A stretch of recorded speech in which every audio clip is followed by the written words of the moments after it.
Coming to you live from the JRE Tobacco Aladino Mobile Studios, it's the Cigar Pulpit.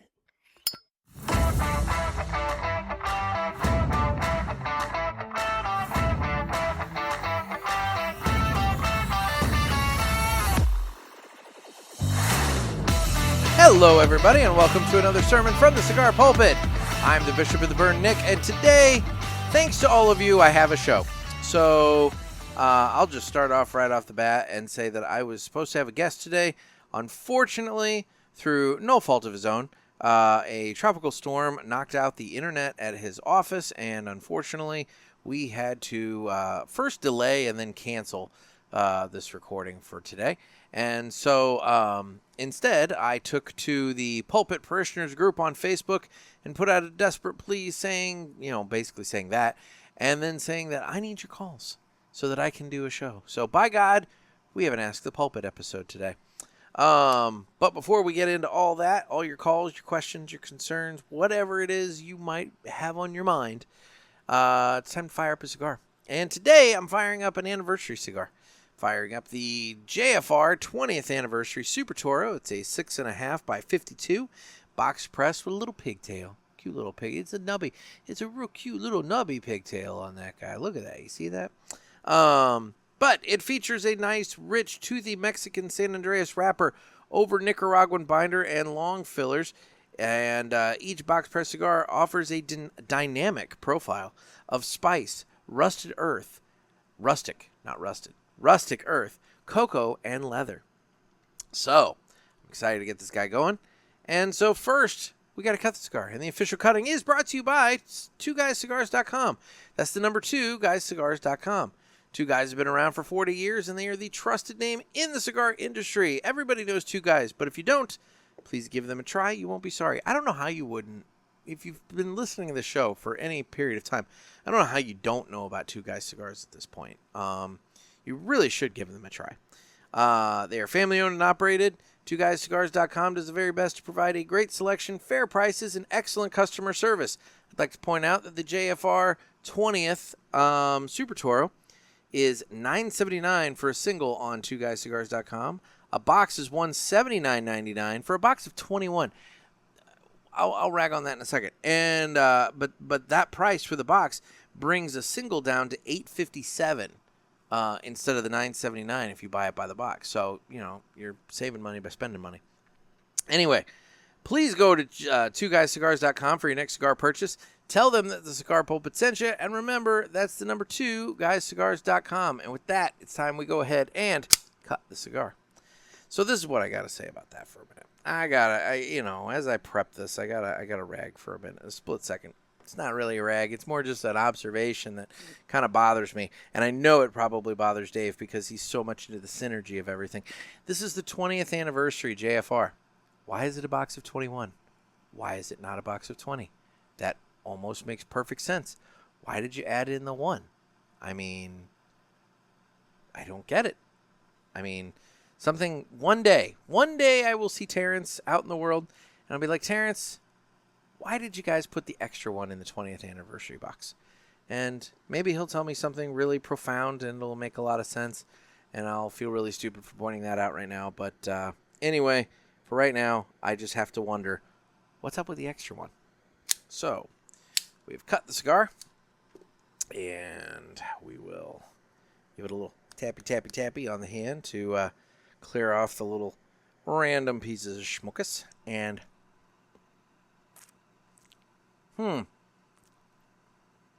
you do get the cocoa and the earth on the cold draw. The band is very high up near the part that I put in my mouth, so I may have to take the band off early because that bothers me. But anyway, while I light the cigar, why don't we go ahead and hear the greatest commercial we've ever heard.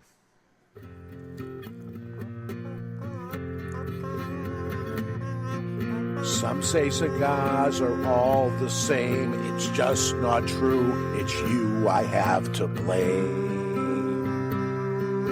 Well, I don't know, 'cause what I know, there is a cigar called Aladino. Corojo. Aladino Corojo. Aladino Corojo. They say authentic, so we're not confused, while the others say it's a word that's just abused. I guess that's so. They can't compete. At least I'm sure Aladino can't be beat. Corojo. Aladino Corojo. Aladino Corojo. Aladino Cigars use authentic Corojo tobacco from JRE Tobacco. This is the greatest commercial you ever heard. Yeah. My lighter is extraordinarily hot. I'm wondering if something is going on with the little ceramic deal inside or something like that. Because yeah, it's hot as shit. Feels like it shouldn't be that hot after lighting one cigar. But anyway, all right. Well, now that we've got the business underway and we have the cigar underway and everything else, why don't we go ahead and jump right into this? Shall we play a game? You talking to me? I have a question for you. You gotta ask me nicely. Ask me about my winner. You got a question? You ask the 8-ball. Come on, sucker. Let's get it on. All right, it's time for another Ask the Pulpit episode. And you guys, like I said, you came through with the calls. So we're going to go ahead and get things kicked off with this first one here, which I think it might be this one. Yes, I think it's this one. Yo, Nick, what's up? This is Dakota. What's up, Dakota? I just listened to your latest episode, visiting, what is it? Oh my gosh, Victor's Clubhouse. Anyway, so that was actually awesome.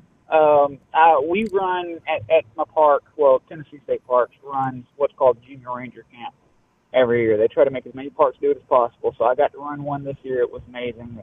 It was 26 kids, ages about 7 to 14, that we get out for 5 days. And, we get to teach them about conservation, nature, and, try to spark the flame of passion in them for conservation in the future and maybe being a steward, all that stuff.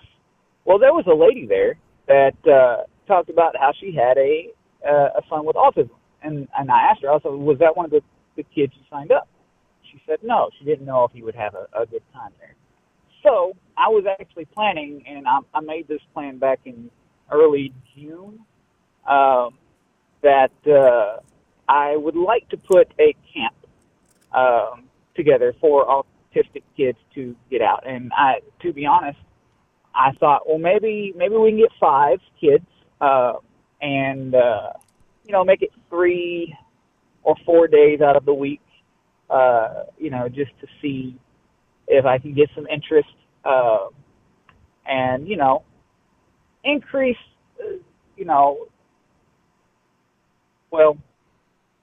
getting lost in the sauce here. But essentially, I did not like that she did not think that this was a thing that we could do for her kid.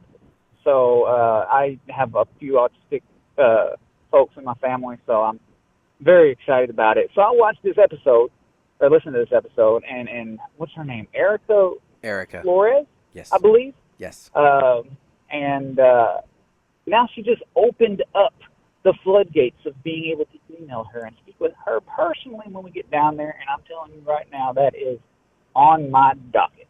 I really want to get some notes from her to figure out exactly how I can plan this little camp.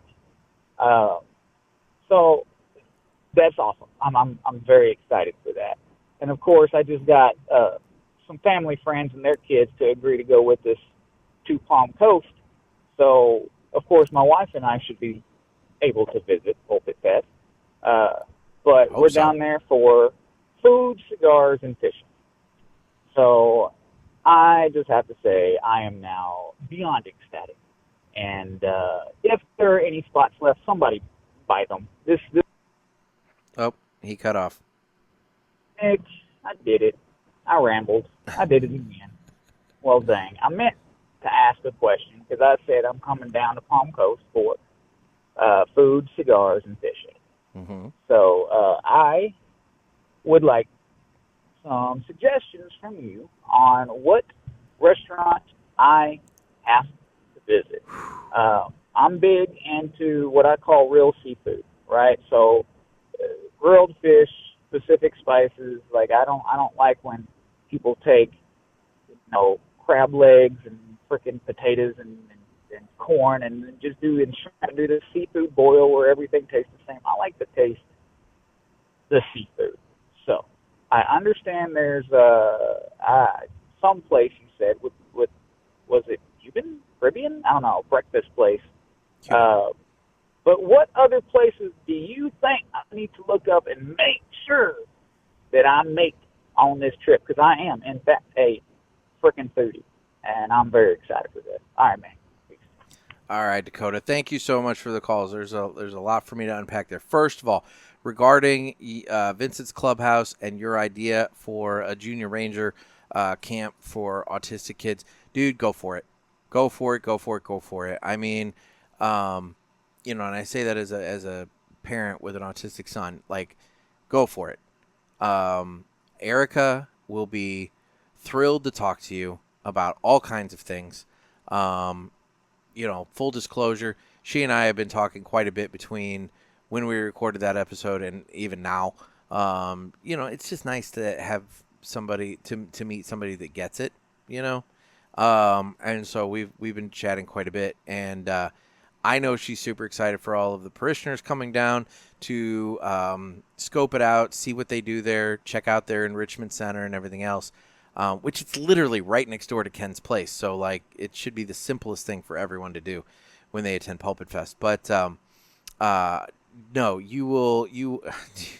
if you trust me, man, you guys will have all the opportunity to talk, and I'm sure she has plenty of notes and thoughts and everything that you can do.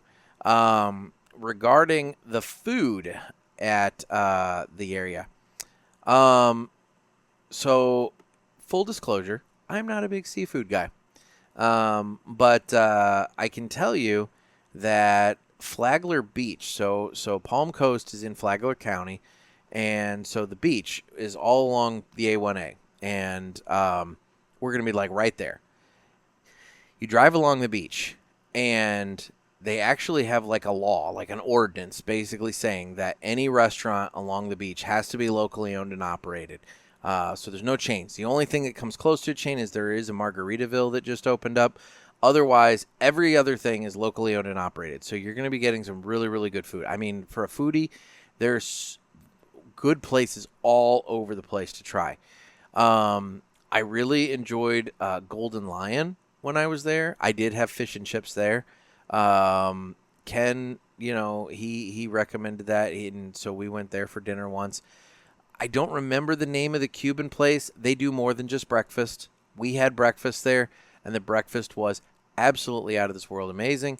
But they do have, like, an actual, like, legit, like, lunch and dinner menu too.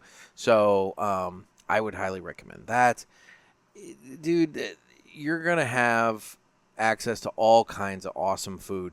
There's a place up in St. Augustine called the Conch House. C-O-N-C-H, Conch. I guess I'm pronouncing that right. We went there last year, and Ken and I and Trey Mac went there for dinner, and dude, it was awesome. And I had a lobster mac and cheese there that was really, really good. But I mean, they got all kinds of stuff. It's a lot of different stuff. So and the key lime pie at the Conch House is amazing. It's so good. So I would recommend that. Otherwise, dude, you're really not going to go too wrong. Now, I will say, at some point, and Ken, if you're listening to this is a nice, good reminder that we need to do this. We are generating up a fact sheet of, like, here are some of the recommended restaurants and blah, blah, blah in the area for attendees. And so, hopefully we get that assembled up quickly so that I can get that emailed out. I need to put out an email to all the attendees just kind of with some of the details of everything. So be watching for that, and hopefully that helps answer some of your questions. So anyway, let's go ahead now and listen to the... Thanks for the call, Dakota. I really appreciate it, and I know Erica is going to be thrilled to meet you and talk to you all about your Junior Ranger program. So let's do another call here.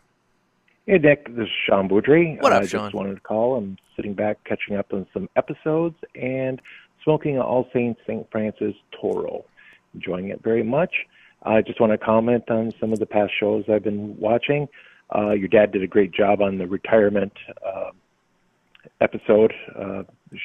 Played it for my wife, and she broke down and cried, and can't wait to meet him down at PulpitFest.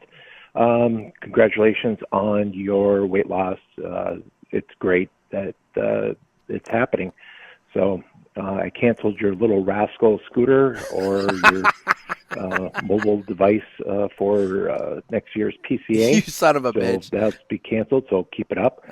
And you mentioned watching Afterlife with Ricky Gervais. I love that show. I laughed, and the final episode, I sat and just cried like a little baby. So excellent choice, especially as it progresses. It's so funny. He's such a good guy, and because of the way the show was running, I was able to, my wife was able to talk me into going to England with her. And with that, because he uses the C word so often, and it's so common in London, that I felt right at home. So, so anyways, a great show. Can't wait to see you in a couple weeks. Talk to you later. Bye. Dude, it'd be great to see you too, because I'm looking forward to it. And yeah, thanks for canceling my little rascal. I appreciate that, because I'm not going to need the scooter for PCA. There were a couple times this year I probably could have used it, but admittedly I did not. I want that for the record. At no point did I use a little scooter or wheelchair, because that would have been one step too far. There were a few times that it was like, oh fuck, I'm gonna die, but I didn't die, and now I'm doing better. So, and the weight loss continues. But anyway, buddy, yes. And as for Afterlife, if anybody hasn't watched that show, I know it's not the Villiger Entertainment Report, but let me tell you, Afterlife, he's right. You're going to laugh, and you're going to bawl like a baby, because like that show, it is such an emotional roller coaster. You can go from something hilariously funny to, Ricky Gervais' character contemplating suicide to be with his dead wife. I mean, it goes all over the place. So, I highly recommend it for anybody who wants an actual, really in-depth, well thought out, very well written, really good show. That would be one that I would highly recommend. So anyway, thanks for the call, Sean. I look forward to seeing you and your lovely wife at PulpitFest. So let's move on to the next call here.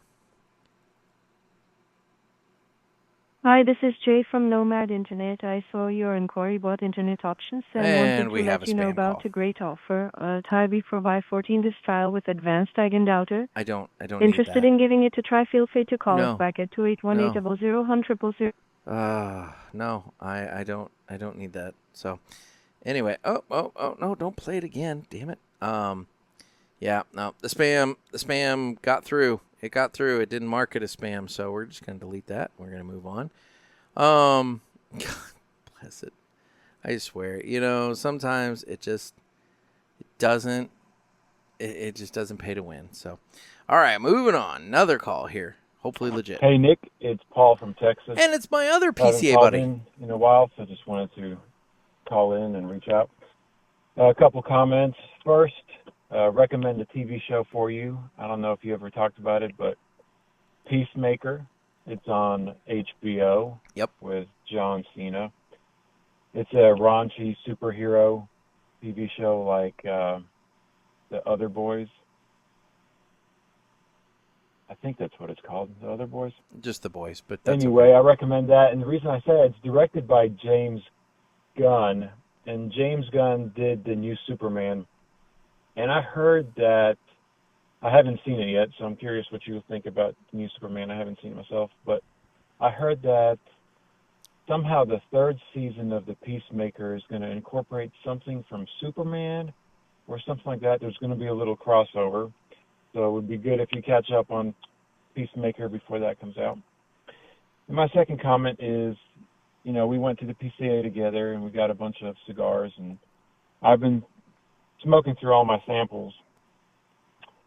And I just want to know, what are some of your thoughts? What have been some of the hits and misses out of those samples that we got? You know, McAuliffe was great. I said that on the recap show, but the Villiger Caribe, I've had that before, but I had it out of the samplers. And man, that's just been really tasty. And a miss for me has been the Aganorsa Leaf Connecticut. Just a bitter cigar. But curious as to what were some of the samples that you enjoyed and did not enjoy. Okay, talk to you later. Thanks for the call, Paul. I have watched Peacemaker. Super funny. And yes, the second season of that should be hitting HBO. Oh my God. Probably right around the time of PulpitFest, to be honest. I think it's near the end of August. And yeah, James Gunn, he had everything to do with Peacemaker.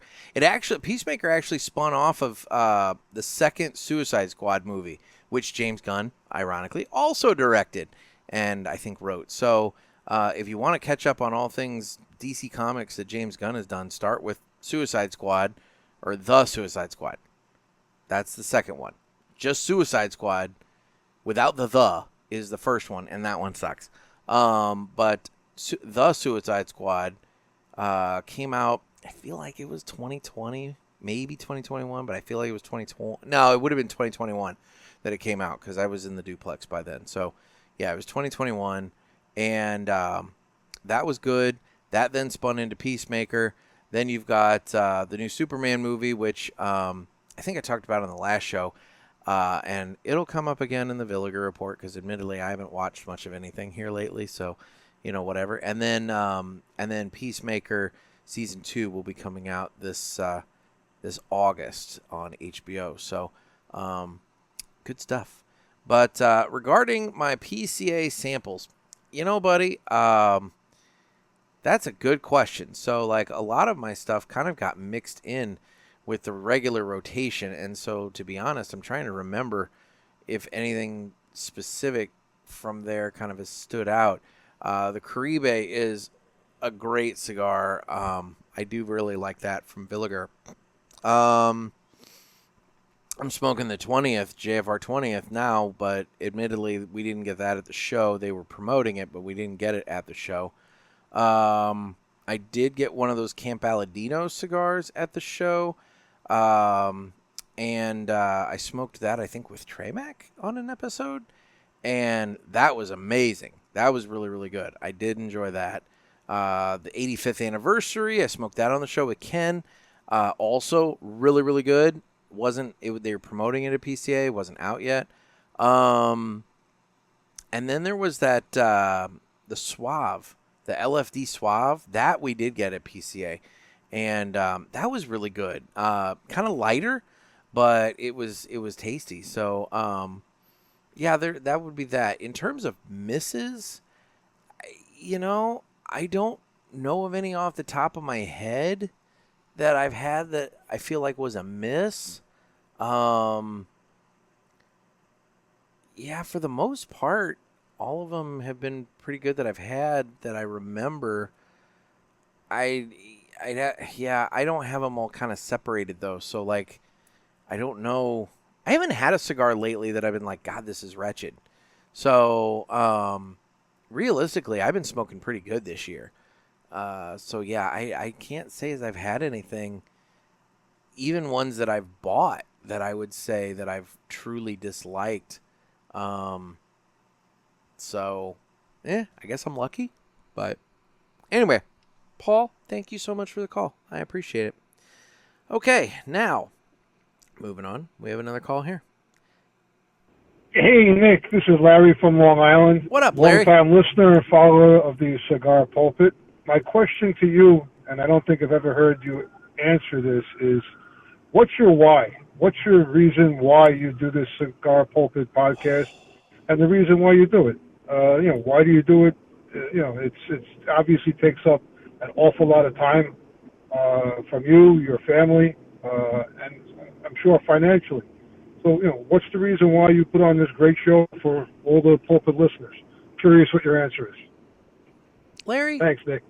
Thanks so much for the call, buddy. I appreciate that. That's a good introspective question. And one that I'm sitting here thinking, like, why do I do this? No. So I enjoy communication. So as I've talked about on the show, my day job, I own a newspaper. And, that's one form of communication, putting out the printed word. Another thing is this, the podcast. Early on in my news career, my post-college career for a year, I was the weekend radio news guy for an AM station up in a town north of me, about 40 minutes north of me. And so, on those weekends, I would get up at 2 a.m. so that I could be on the road by 3, so that I could go by 3 different police stations, find out who got arrested for what the night before, go and get the newspapers, get to the radio station, write up all my news, and by 5 a.m. I'm getting on and I'm bringing you the news at the top and bottom of the hour from WBGZ in Alton, Illinois. And, that was fun. I enjoyed that, and it was a good job. Admittedly, I was only temporary, for the year because the regular guy was out on medical leave, and, thankfully he beat his cancer and he came back, and, I wasn't needed anymore, and that's fine. I didn't really want to be getting up that early all the time anyway, so it worked out. But, sorry, I'm keeping my cigar going. It was one of those things. It was fun to do. And then, admittedly, when this started, my previous co-host and I, we would hang out, and we were entertaining for folks in our orbit. People were entertained by our antics and whatnot, and we just kind of got to thinking. He had an AM radio station at the time, and so he was trying to get me to come down to do a morning show with him, and I was not going to drive an hour and a half to be there by 5 a.m. Every weekday to do a morning show that I probably wasn't going to get paid for. So, that's kind of how the podcast idea spiraled out. But then it became like, well, why does anybody care about what two goobers have to say? We need a niche. Well, we were both smoking cigars, and I'm a nerd. So, when I get into a topic or a subject, I like to dive in and I like to learn about it and everything. So I had started doing that on my own about cigars just in general. So then it became kind of the concept originally was, bringing you the journey as a cigar novice learns about the industry. And it kind of quickly pivoted to a lot of, we had a lot of industry stuff, but, it was kind of some goofy shit mixed in. And, then life happens. He moves on. I continue on. I'm a little bit more serious. Obviously, we still have fun here.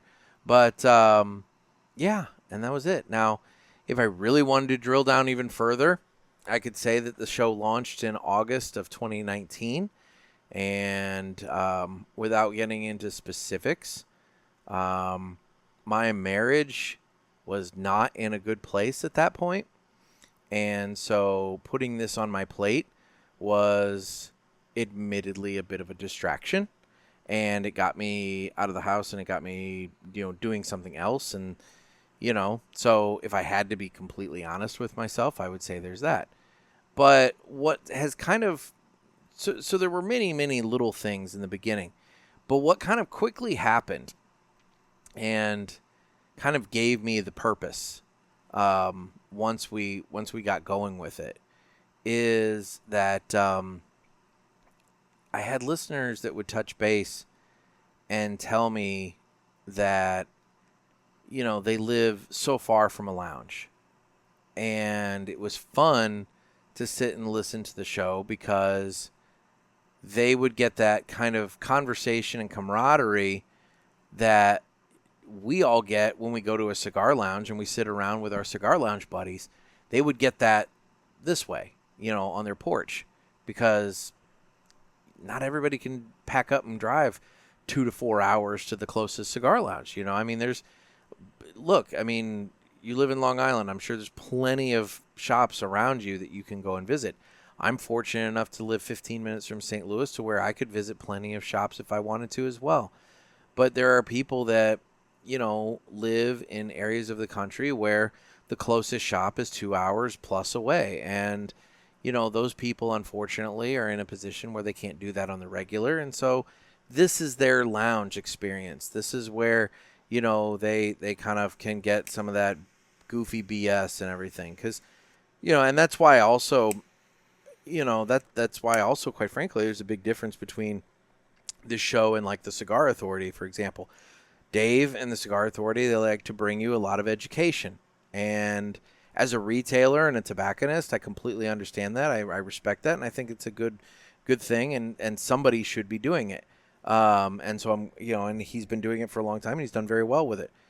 I don't profess to be that show. I will have educational shows. I will have ones where we bring on industry people to talk about their line and talk about their cigars and talk about what they're doing and things of that nature. And I have other educational shows. I mean, my God, the show that we did with my dad talking about retirement, I've had so many people tell me how valuable that show was to them. And I mean, I had one guy just this past weekend, shout out to Jeff, tell me that he's listened to it a couple different times.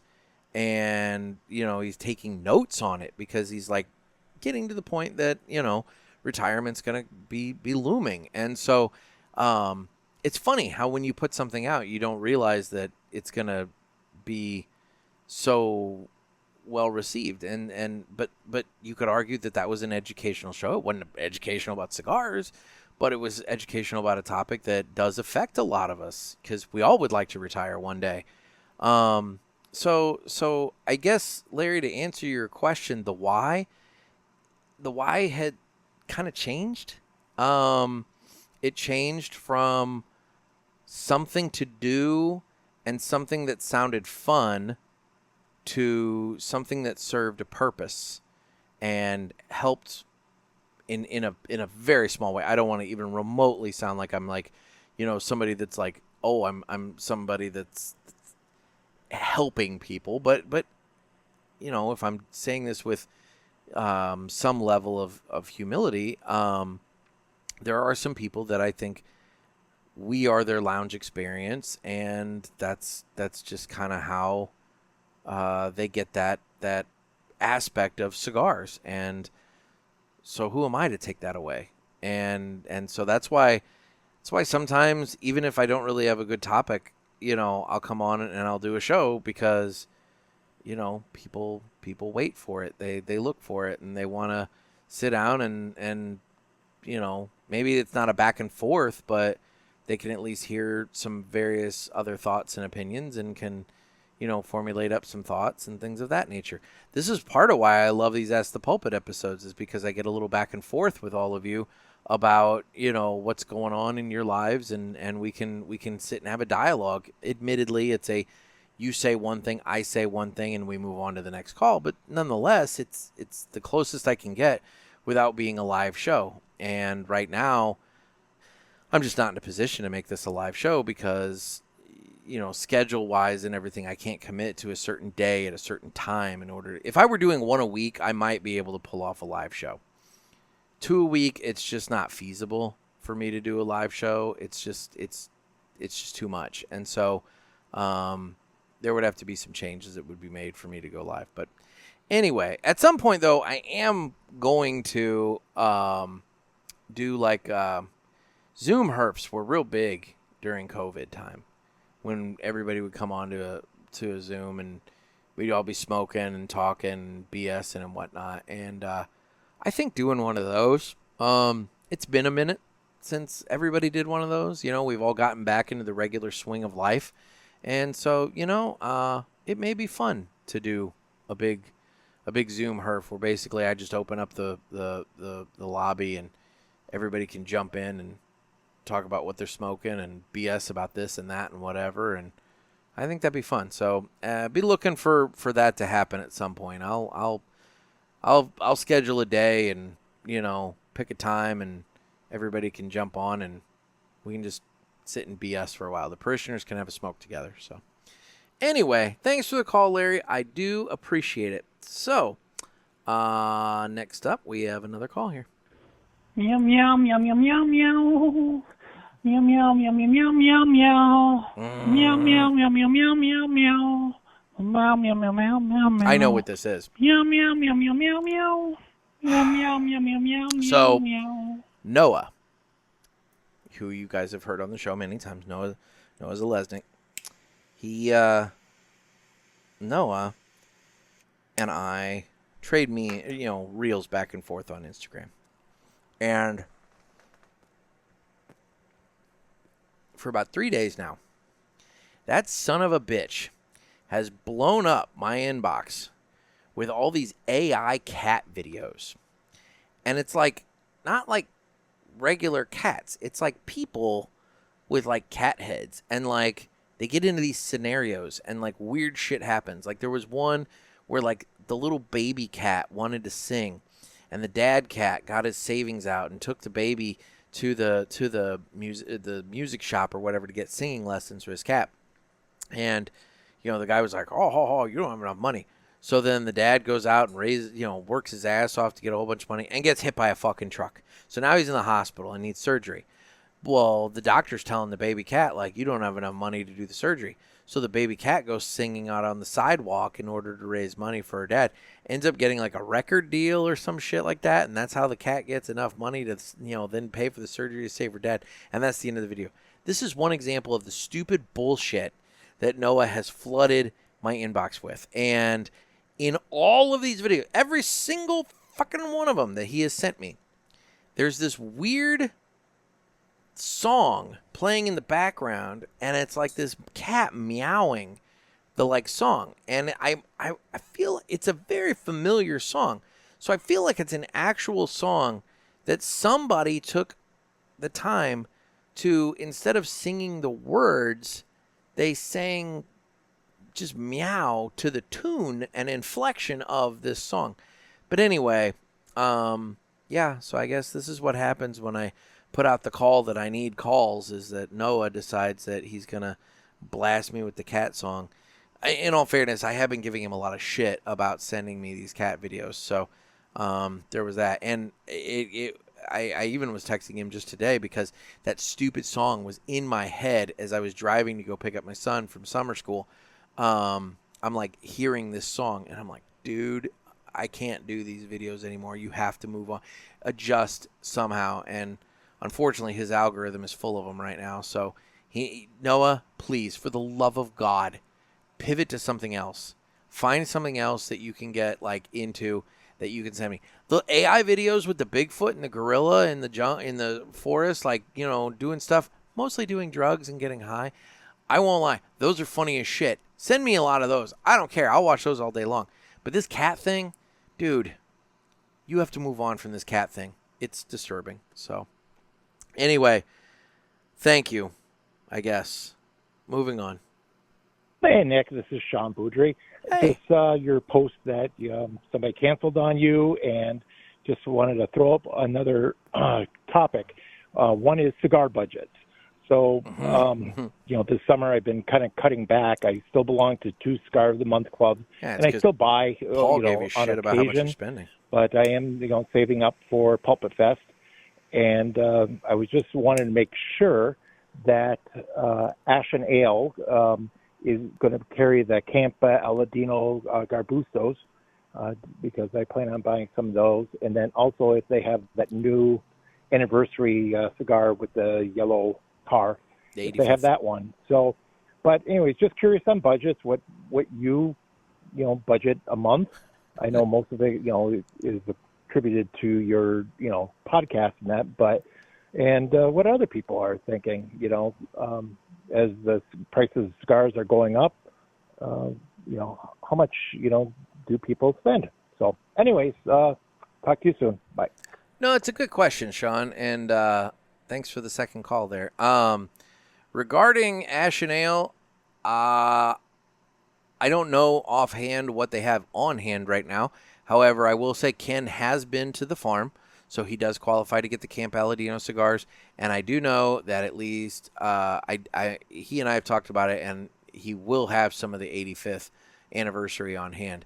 I would imagine he would also have the Camp Aladino Gorbustos on hand, only because, like I said, he's been to the farm, and I mean, this is a great opportunity for him to move some of them at PulpitFest, especially since there's people like you coming in that maybe are in an area where you're not able to get a hold of them. So, yeah, Ken, if you're listening, if you don't have Gorbustos on order, get some Gorbustos on order.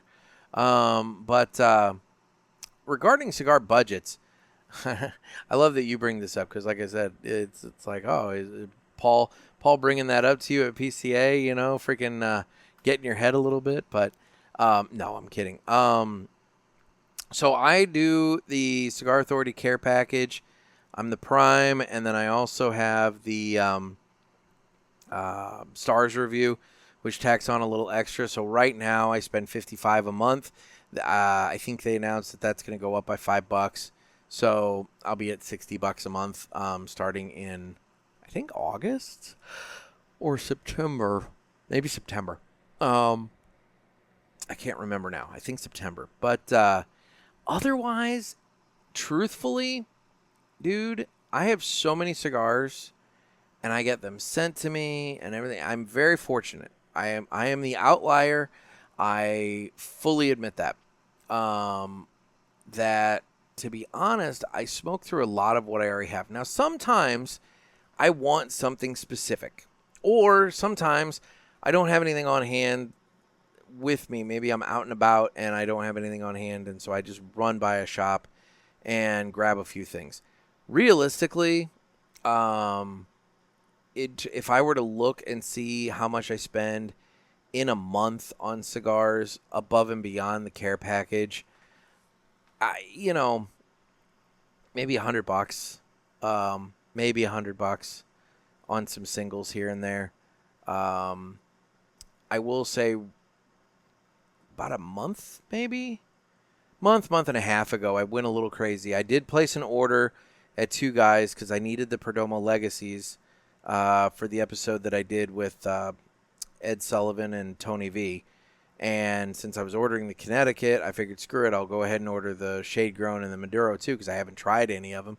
And I ordered 2 of each of those. I ended up ordering enough singles between those, the Gold Star, a couple of street tacos. This 20th anniversary, JFR 20th anniversary.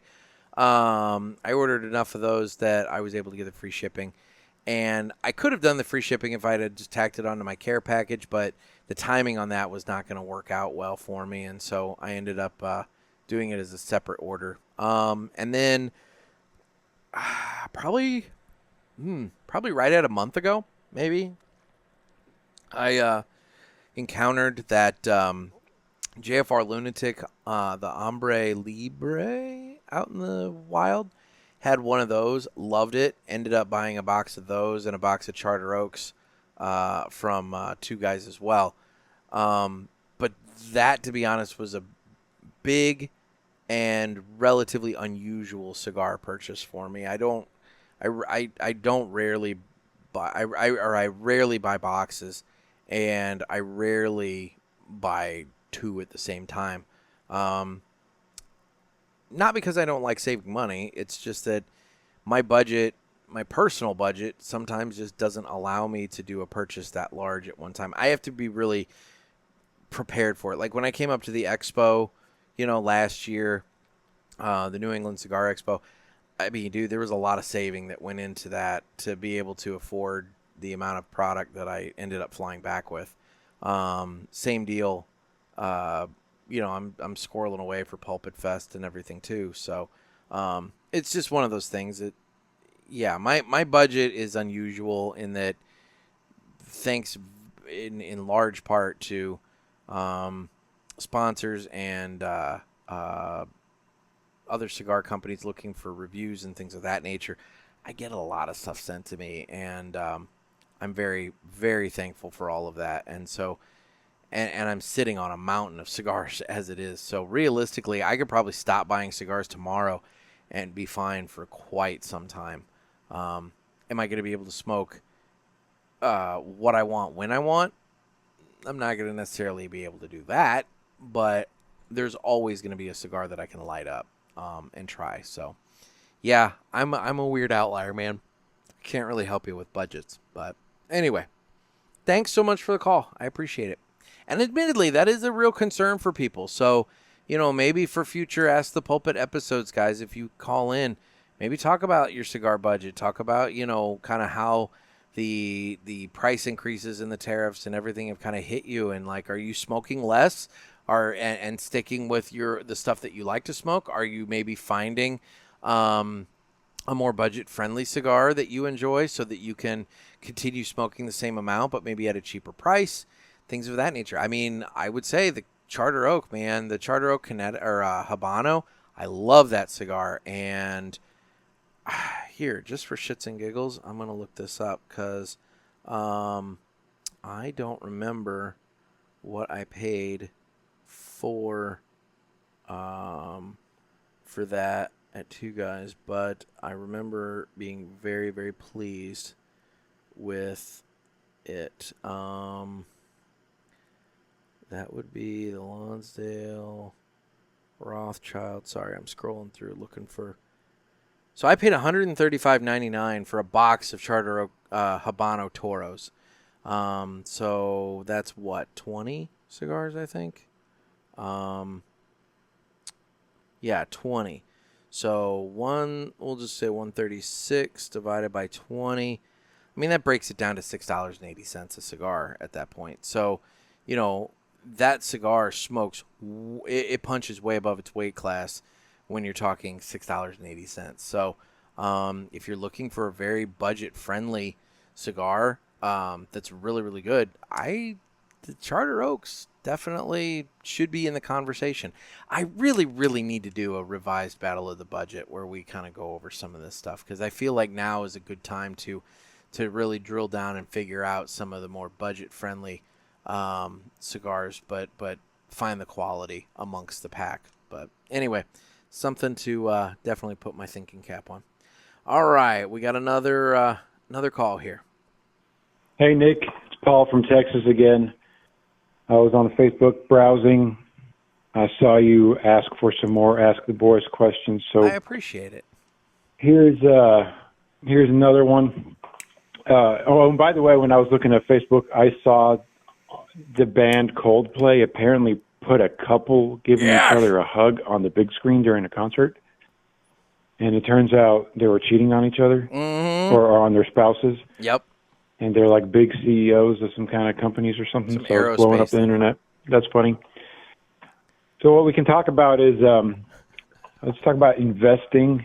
And I'm part of their Reddit group known as Wall Street Bets. And, I've done some stupid investing stuff before, and I got some good ones. But like two things that I'm currently hot on is CRISPR technology. I don't know if you know what CRISPR is, but anything that has to do with like the DNA, they're now able to go into your DNA, and you know how it has strands, right? Your strands of DNA, and they can cut out the bad portions of the DNA, and they can fix it, and they can put the DNA back together and heal you from inside your body. And it does things like sickle cell and cancer and like rare childhood diseases. It's kind of like scissors for your DNA. So anyway, there's CRISPR technology companies out there like CRISPR Therapeutics and Intellia. I'm digging my heels into that one. I think it's pretty low right now. I'm going to buy low and sell high. And the other one is Ethereum. Everybody's kind of heard about that. Bitcoin is your gold, and Ethereum is the coin that's like actually does work, and it's used for financial systems and the stable coins. So it backs the U.S. dollar stable coin, and it does decentralized finances. So It's a cutting-edge way to cut out like Visa and MasterCard, so you don't have to pay fees. You can just go through Ethereum stablecoins. So my question is, have you ever invested in anything or gambled? What have been some of your big winners, losers? Do you have any crypto? Do you own any stocks? Let's get rich out here. Talk to you later. All right, so first things first. Nobody should be taking financial advice from the Cigar Pulpit, or at least from me. I mean, Paul sounds like he at least knows what he's doing to some degree, although I don't believe he's a financial advisor either. So, everybody do your financial investing at your own risk. I hope you don't take offense to that, Paul, but got a CYA. Regarding investments, so I've dabbled. And I haven't done so in quite some time. To be honest, right now, I don't have anything going in terms of the market. For a hot minute, when it was first new, I did buy into... Fuck. This is going to be a throwback for some listeners. I did buy into Dogecoin back when it was a thing, when it first came out. And I did not buy in nearly to the extent that my former co-host did.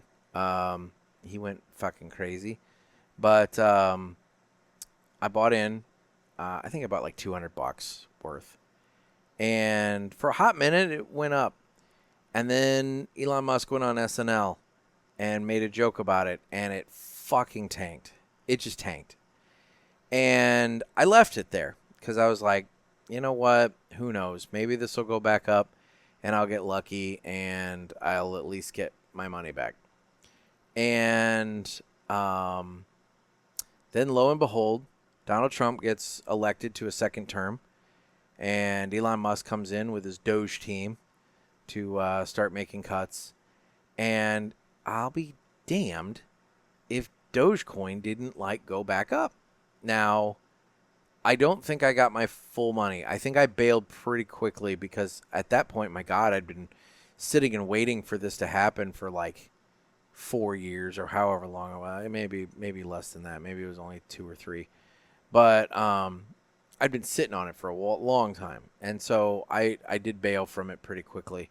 But I think in the grand scheme of things, I maybe lost $25 or $30, which, given the fact that at one point my $200 was worth only about $30, I thought that was a big win for me, and I do not regret bailing on it when I did. Otherwise, at one point when TikTok first started, when there was noise being made about TikTok, having to be sold to a U.S. company, the Chinese spying and this and that and whatever. There were some rumors about Microsoft getting it. I did buy some Microsoft. I bought some Apple, things of that nature, just to kind of have and be prepared for that. But yeah, I mean, otherwise, no, I've never. Guys, nobody told me. I mean, I shouldn't have had to be told, but I didn't. I guess I shouldn't say nobody told me. I didn't fully realize that when you start a newspaper in 2015, that basically meant that you were agreeing to take a vow of poverty. And I'm not poor. I'm not rich. I'm, on paper, look, things could obviously be way better. I live a very simple life. I live a very comfortable life. I have a roof over my head. I have a car. My bills are all paid. My son and I, we have a good time. I have a good time. I get to do a little bit of travel. The podcast helps immensely with that. I don't really want for anything. Kind of going from having a stable income when I worked at the state to being laid off and then starting my own business where I'm really not drawing a paycheck at it for a number of years. You kind of learn to scale your life back in a way. And so I've managed to do that.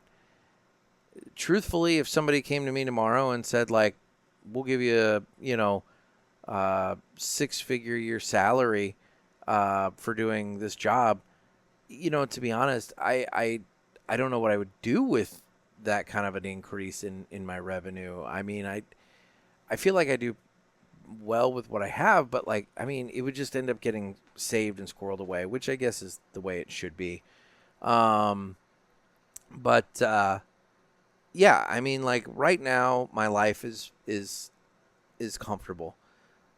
But with that said, having the additional income to invest and work, do that with, that's never really been in my life to an extent.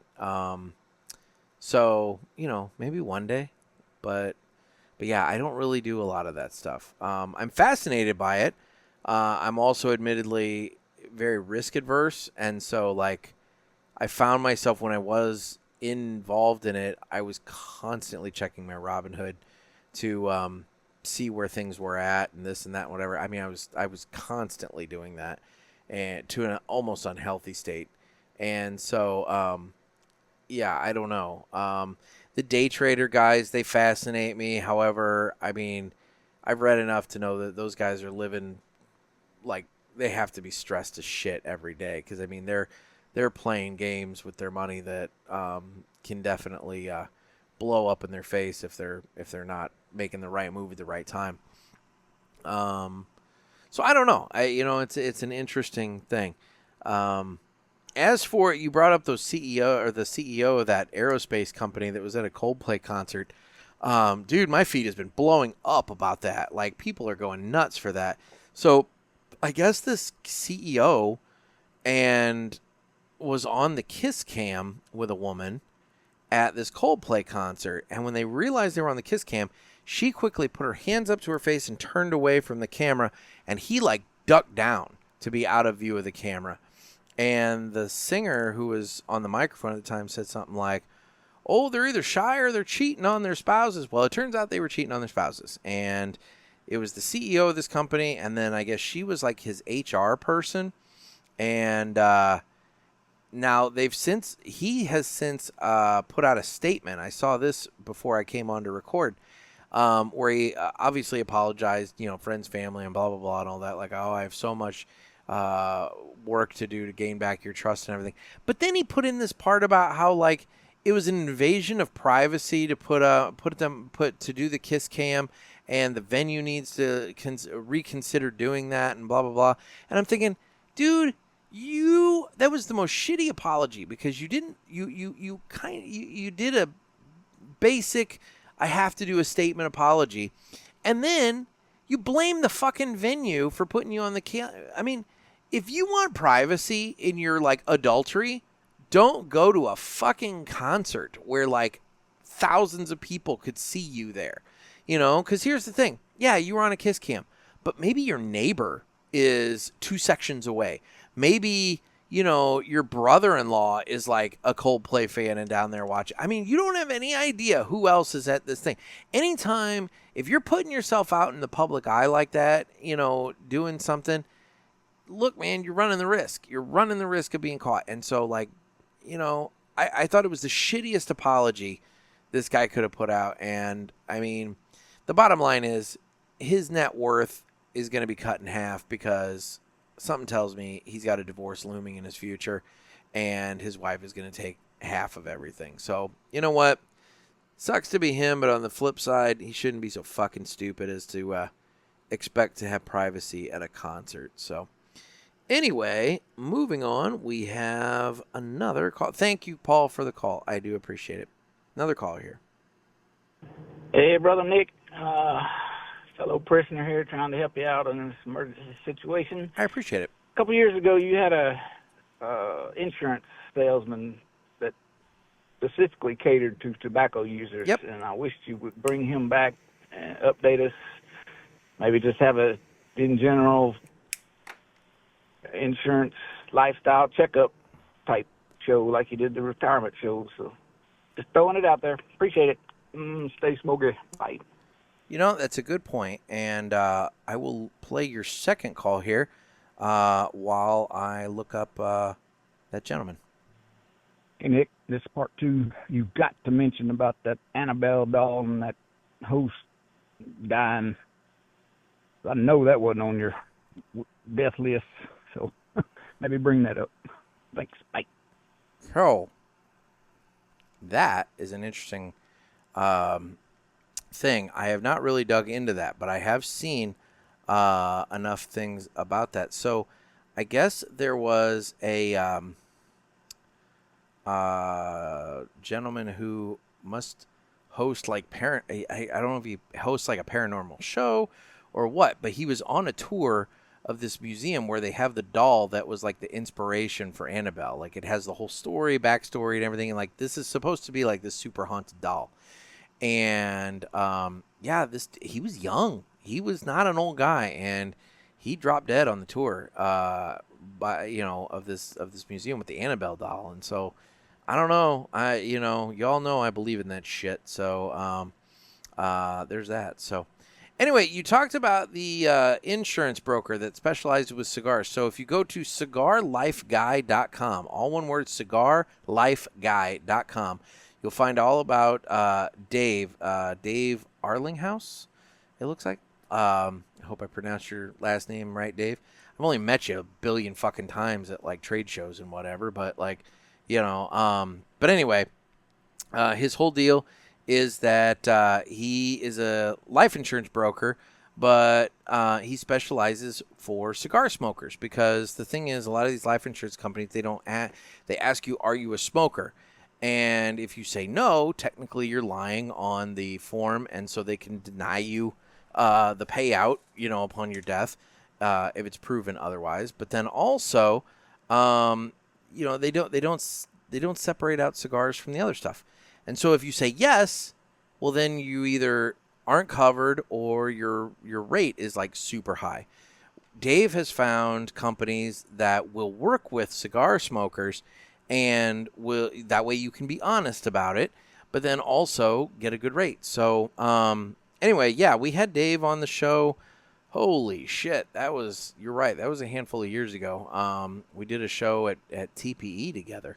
And so you can dig back in the archive and find that. But cigarlifeguy.com is the website, and you can find out all about Dave and his insurance brokerage there. So anyway, good call. Appreciate it. Thank you so much. And moving on, we have one more call, and then we will close out this Ask the Pulpit session. Hey, Nick. This is Rich from Ohio, and I know on one of your previous episodes you was talking about your first cigar experience. My first cigar experience was courtesy of my wife. I actually stopped in and had an intemperance from Romacraft.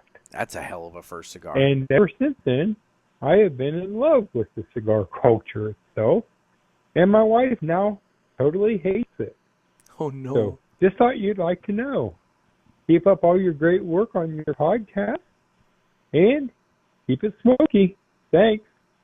Rich, thank you so much for the call. And I find it fascinating that your wife was the instigator of you having your first cigar, but then now hates it. What happened there?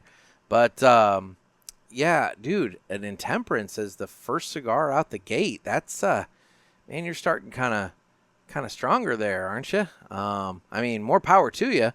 But woof, I don't know if my first cigar experience would have gone as well if I would have started with something like that right off the bat.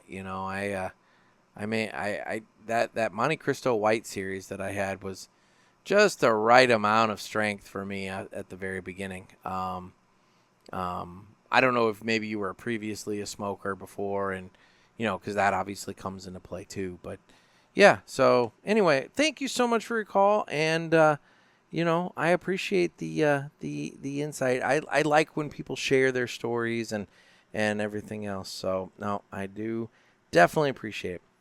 Well, guys, you guys came through big time for me. You guys took a problem that I had, and we've now, I've gone over an hour just answering your calls. So once again, I cannot thank you enough for this, and you gave me a show, so hopefully it was entertaining for all of you as well. So we're going to close out this session of Ask the Boys. And guys, you can get your calls in by calling the hotline at area code 863-874-0000. That's 863-874-0000.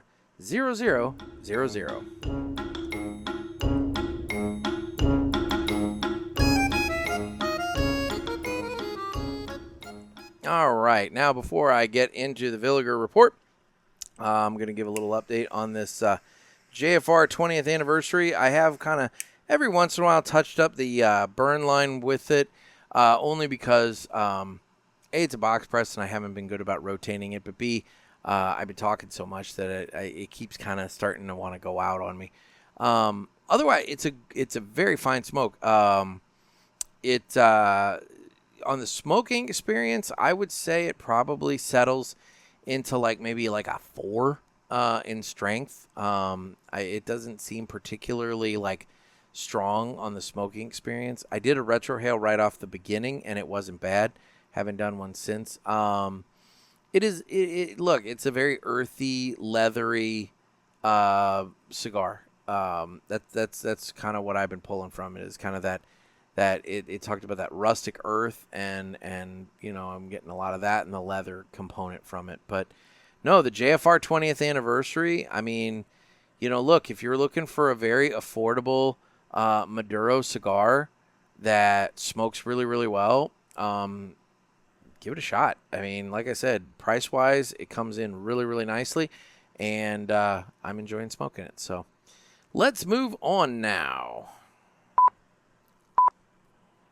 It's time for the Villiger Cigars Entertainment Report, brought to you by Villiger. Villiger Cigars, one of the leading cigar and cigarello manufacturers in the world, founded in 1888 and still family-owned and operated.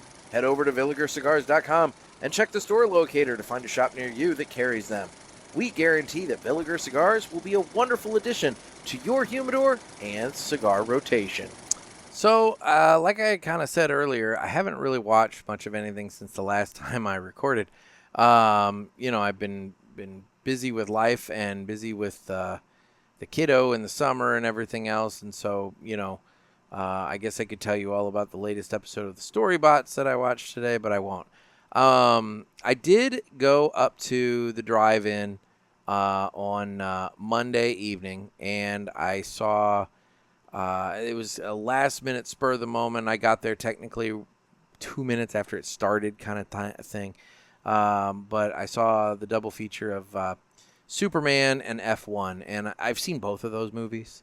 But I love the drive-in so much, and it was such a great night to go because Monday night there was nobody there. And so, I went and I set up. It was a pleasant evening, nice breeze. And I set up and I sat out and had some cigars, while watching the movie. And I enjoy both of those movies a lot. If you haven't seen Superman, if you're remotely interested, it's a fun movie, very colorful, very fun. Crypto steals the show. It does kind of set up the next movie, which since then I've seen. James Gunn did put out a poster for Supergirl, which is going to be coming out, I think, in June of next year. So this movie kind of I think dovetails into that. So that's kind of cool.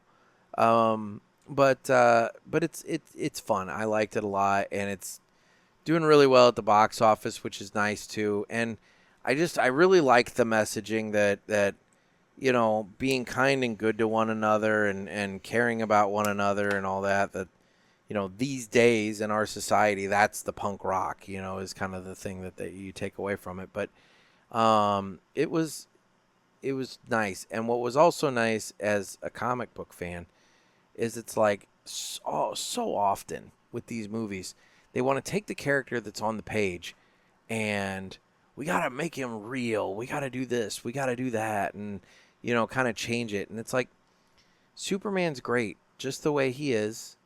You know, he's pure. He's innocent. And, like, just lean into that. Lean into that hard. And we need that. You know, I think we need that. So just do that. And it was good. I thoroughly enjoyed it. F1, I think I talked about that on the show before too. If you're looking for a fun movie with kind of a general basic plot line, I mean, I'm not going to say it's the most like intricate, detailed, you know, written movie or anything like that, but a fun movie with some really good car racing scenes. I mean, it's a lot of fun. It's a good summer blockbuster movie. And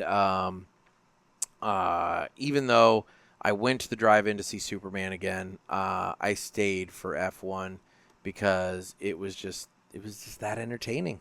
And also it was a super nice night and I could sit out and have more cigars. So anyway, so yeah, that's kind of my Villiger Entertainment Report this time. Like I said, I haven't really watched a whole lot. So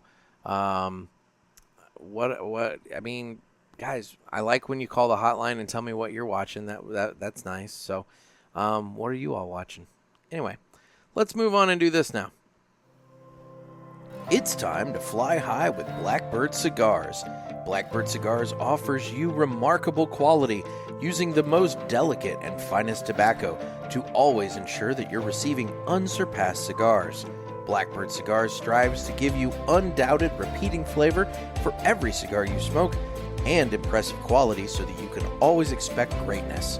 Check out their website for a full list of stores carrying Blackbird Cigars and give them a test flight. Blackbird Cigars, can't clip our wings. All right, so today we are going to be talking about Irina Sendler.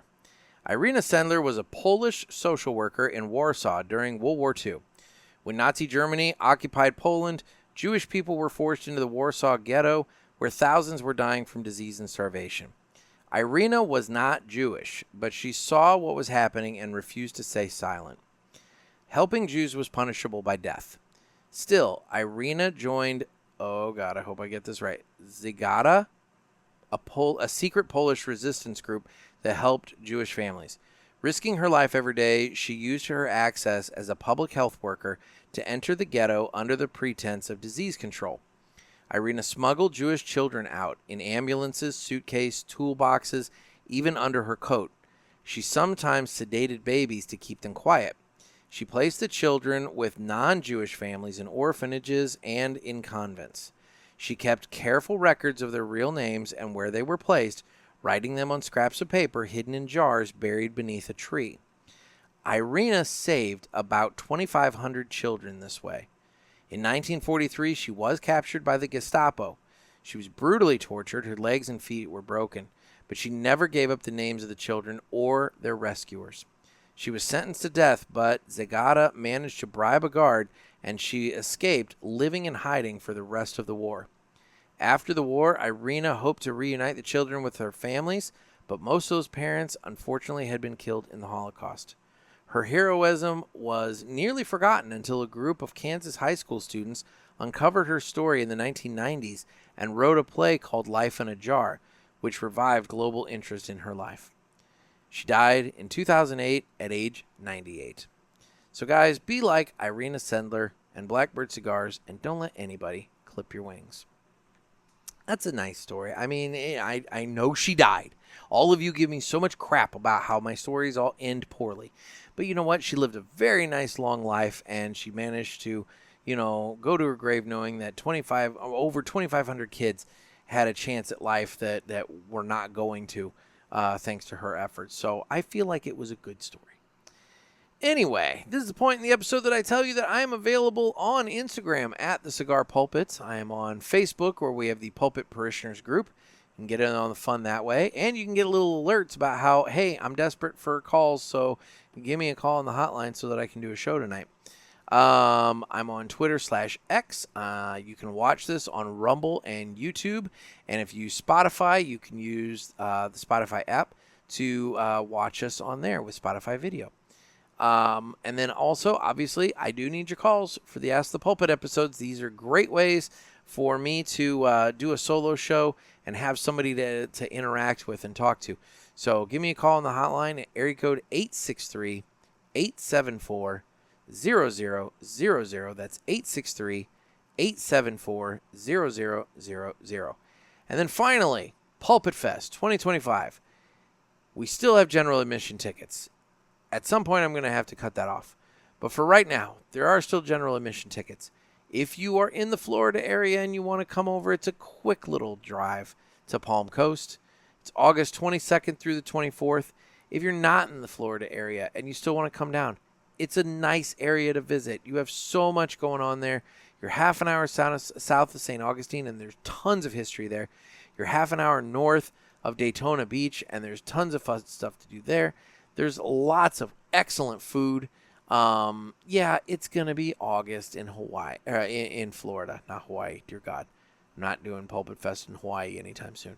It's August in Florida, and yes, it's going to be hot. But you know what, guys? At least it's hot in Florida versus hot somewhere else. I mean, like, it's going to be balls hot here in St. Louis this next week. I mean, we're looking at temps in the upper 90s with the humidity putting it, the real feel, at like 115. So, I mean, truthfully, it might be nicer in Florida next week than it is in St. Louis. So, for what it's worth, come on down. Hang out with us. We've got some awesome goodie bags that are being put together. Big thanks to all of the sponsors, and they will be getting a shout out here on the show here shortly. I'm still kind of finalizing the list of sponsors. We have the ones that have already committed and sent stuff in, but I want to get that finalized up before I really, put out a big thanks. But you're gonna get so much for we are, without a doubt, we are the biggest value cigar event going these days. It's general admission's $35. You get a $30 in-store credit to Ken's shop, the Ash and Ale. So you're getting that back in product, basically. So it's costing you $5 plus some taxes and fees to Eventbrite. Guy, and to be honest, that $5 is going in a donation to Vincent's Clubhouse, which, if you haven't heard that episode, go back a couple of episodes and you'll learn all about that. It's a great organization providing education and support for autistic children and adults in the Flagler County area. So, you're getting product, and then the rest of it is going towards a very noble 501c3 organization that's helping people that need help. So, I'm not doing it to make money. I'm doing it because Pulpit Fest originated as a way for listeners to come together and fellowship and have some cigars and get to know each other and have a good time. That's what I want to continue. Yes, it's gotten bigger. Yes, it's moved away from St. Louis. Yes, we have sponsors and we have companies that are throwing in product for goodie bags and everything else. Ultimately, at the end of the day, though, it's still an event for all of you, the parishioners, to come together and have a good time. And so I'm looking forward to it. And if you all have the ability to come down, join us. Go to eventbrite.com, get your general admission ticket, and come down to Palm Coast August 22nd through the 24th at the Ash and Ale Lounge and join us. It's going to be a fun time. Anyway, final thoughts on the JFR anniversary cigar. I am about halfway, maybe not quite halfway on it. I've been talking quite a bit. It's not kicking off any smoke at this point, so I'm pretty sure it's out. But I have enjoyed it. It's, look, would I have maybe preferred a nice round cigar? Yeah, but that's just my own personal preference, and I feel silly bitching about that. Construction-wise, I cannot complain at all. Flavor-wise, it's good. It's like I said, it's that rustic earth, and it's kind of leathery. I got that cocoa on the cold draw. It's a fine cigar. It's a good cigar. And, what I also appreciate is that as an anniversary cigar, it doesn't break the bank. Because let's be real, all these cigar companies have the ability to say, oh, it's a special one, so I'm going to charge a little more for it. But, JFR, the fine folks at Aganorsa Leaf, they said, nah, you know what? This brand has always stood on its own as a nice, affordable brand that brick-and-mortar retailers can carry. And, by God, even their anniversary cigar is a nice, affordable cigar that brick-and-mortars can carry that gives a nice value to the consumer. So I enjoy it. I highly recommend you give it a shot. And, I like it. So, guys, thank you so much. I really, really do appreciate all the calls. It was great. And, I love doing these. So keep the calls coming, and we'll talk next time. So this has been another sermon from the Cigar Pulpit. I'm Nick. Everybody stay safe and stay smoky.